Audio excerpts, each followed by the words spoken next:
I'm the hearings officer for today's proceedings. Joining me here at the front table is Ken Zatterin, our Director of Service Planning and Scheduling, and also with us today our General Manager Fred Hansen, and also present Executive Directors Steve Banta, Director of Operations, Executive Director Beth DeHamel of Finance and Administration, and Neil McFarland, Executive Director of Capital Projects and Facilities. And also one of our TRIMET board members, Mr. Richard Van Beveren, is with us this afternoon. We have other TRIMET managers and staff here assisting us as well today. In a few minutes, Fred Hansen will provide opening comments, and Ken Zatterin will summarize the key factors that have been taken into account in the proposed service reductions now being considered. Then we will hear comments from individuals who have signed up to speak. After 7 weeks of public comment and 4 open houses, with more than 1,500 comments received, TRIMET staff has reviewed and considered each public comment, and in accordance with the TRIMET code, has made a proposal of service reductions for public review. Information describing the proposal for service reductions is available at the sign-in table in the rear of the room here. To reiterate, the purpose of this hearing is to gather information and comments on proposed service cuts. 4 options for Farrell Square were presented in February for public comment, following TRIMET's work with downtown businesses and community leaders to review the goals and objectives for Farrell Square and potential service options for Farrell. If there is a proposal for changes in Farrell, that would come later this month. Please submit your written comments at the sign-in table located in the rear of the room. If you wish to make oral comments, you need to sign up to speak. If you wish to speak and have not already signed up, please feel free to do so at this time. Persons who sign up to speak are given a speaker number, and we will hear from as many persons as time permits before the hearing closes at 7 p.m. this evening. Each speaker will have 1 opportunity to comment. I will be calling on persons by name and speaker number. In order to give everyone an opportunity to speak, we ask that you limit your statements to 3 minutes. The public hearing does not include question and answer discussion. Information and resources on the proposal are available at the sign-in area. Comments may also be provided in written form by regular mail, email, or fax, as well as by phone. Public comments on the service reduction proposal must be received by 5 p.m. on Friday, April 10th.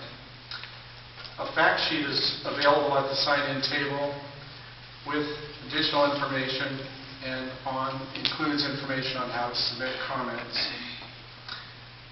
After the close of public comment, public input will be reviewed and analyzed, and the proposal may be revised before presented in final form to the TRIMET Board of Directors on April 22nd. Any approved reductions in MAX service would take effect on August 30th, and any approved reductions in TRIMET bus services will take effect on September 12th. At this time, I would like to introduce Fred Hansen, our TRIMET General Manager. I'm going to just be very brief, but I wanted to be able to just explain, if it hasn't been clear enough yet, what is forcing us to be able to face which we in the transit world consider to be the worst option we ever have to face, and that is service cuts. The economy, I think we all know, not only worldwide, but certainly here, having exceeded unemployment rates well in the upper 10% level, is directly affecting the revenues that TRIMET receives. The vast majority of our revenue, 55%, comes from the payroll tax. That is a tax that is paid by employers based on their employment. The W-2 form numbers, essentially, that are being supplied by those employers. Self-employed report and pay accordingly as well. What is at issue is that with the employment rate decreasing, payroll tax revenues decreasing as well. To address this, I directed a 5% across-the-board reduction in all parts of the TRIMET budget. Because we also received stimulus dollars, we were able to offset not the whole of the 5%, but in that one area of service, which accounts for about 85% of all the TRIMET budget, is on direct service delivery. Bus operators, MAX operators, mechanics that necessarily service those vehicles, and so on. We've been able to utilize a small category of stimulus dollars to offset about half of what that service cut would be if that 5% were applied across the board. Because of the worsening economic conditions, I've had to order an additional 3% reduction across all non-service areas within TRIMET. And as I informed the TRIMET board last week, that we would wait until the middle of May to determine whether or not any additional service reductions would be necessitated by the increasing unemployment and thereby lower employment levels affecting our payroll tax. If that would become necessary, we would have another very similar public process, a very painful one, I know, but still another separate process to address additional service reductions. If that were necessary, it would go into effect in December. It's the nature of how our labor contract is about when those service reductions can occur, and it is controlled by that labor contract in terms of when workers sign for their work assignments. I would hope, if that were necessary, that likewise we would be able to find, out of that special category of stimulus dollars, to be able to help offset some of those service cuts as well.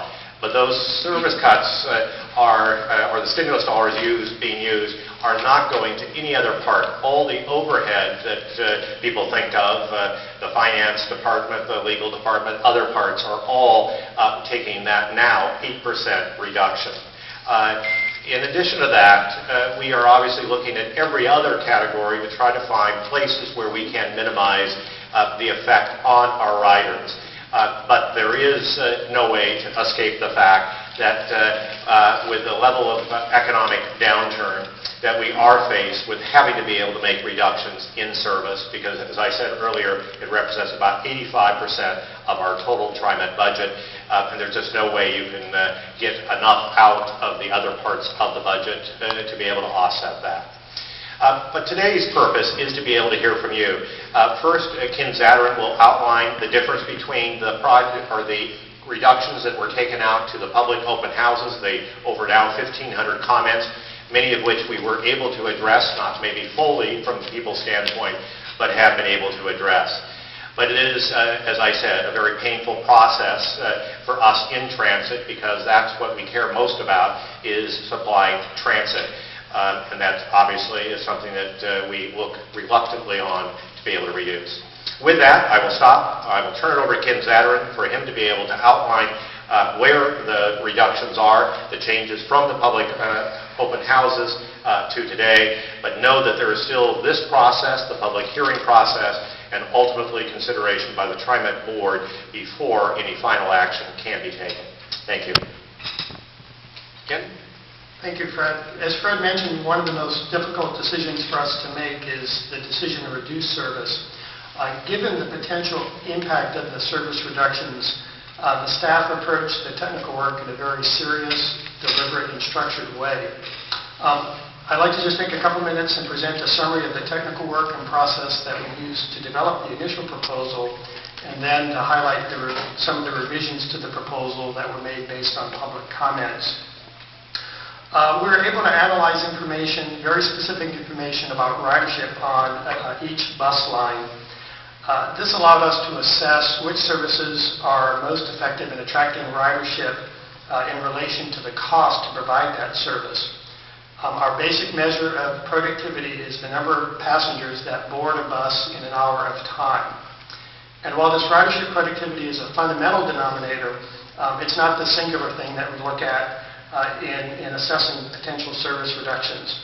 Some of the other considerations include the availability of alternative service nearby.